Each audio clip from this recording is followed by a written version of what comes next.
తెలంగాణ వస్తే నీళ్ళు ఎట్లా వస్తారా భయ్? తెలంగాణ వస్తే నీళ్ళు రావట కదా. తెలంగాణ వచ్చిన తర్వాత ఈ 6 నెలల కాళేశ్వరం కట్టి ఇలా రైతులకు నీళ్ళు ఇచ్చి తాగునీటి సాగునీటి ఇచ్చి ఇలా కేసీఆర్.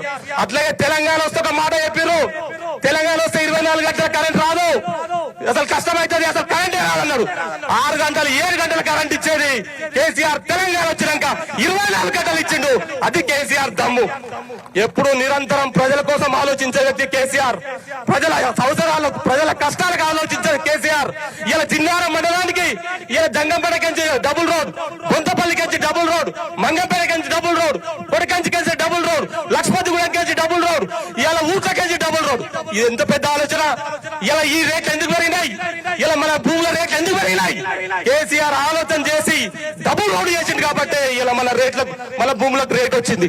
ఇలా మా పంతులను అడిగినా, మా పంతులకు ఫోన్ చేసి ఏం పంతులు ఏమంటే, అరే నేను ఎక్కడ బిజీ ఉన్నా, ఇంకా నా ఏం చేస్తలేను. ఎందుకు పంతులు అన్నా? అరే రియల్ ఎస్టేట్ నడుస్తలేదు, ఏమి నడుస్తలేదు. అరే రియల్ ఎస్టేట్ కు నీకే పంతులు సంబంధం అన్నా? అరే నీకు తెలియదే కన్నా, రియల్ ఎస్టేట్ నడుస్తేనే అన్నిటికీ సంబంధం, మాకు కూడా సంబంధం, దుకాణదారుడికి సంబంధం, పాలోనికి సంబంధం, అందరి సంబంధం. అన్ని బంద్ అయిపోయినాయి.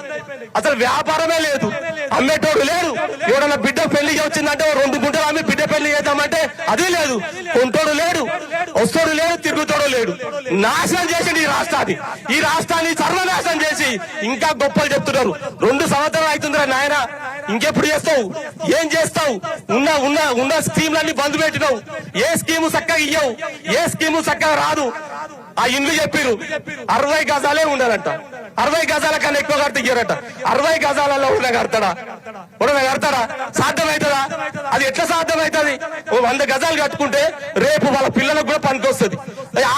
60 గజాలలో కడతా ఎవరు పనికొస్తుందా? అడ్డమైన స్కీములు పెట్టి, పనికిరాని రూల్స్ అండ్ రెగ్యులేషన్ పెట్టి ఇలా ప్రజలు రాగం చేస్తుంటూ, రైతులు మనం అందరం కూడా కలిసికట్టుగా ఉండి జంగంపేట జిన్నారం ఏదైతే సర్వే నంబర్ ఉందో మా మేడంకి ఇక్కడ ఉన్న నాయకులందరూ కూడా పూర్తిగా మద్దతు ఇస్తాం. మా అందరు హరీష్ అన్న కూడా చెప్పినాం, ఆ రైతులకు ఏదైతే 600 గజాలు ఇస్తున్నారో 600 గజాలు ఇవ్వాలి, లేకుంటే ఆ భూమిని తిరిగి మళ్ళీ ఇవ్వాలి. అట్లాగే జంగంపేట కూడా అదే చేయాలి అని కోరుకుంటూ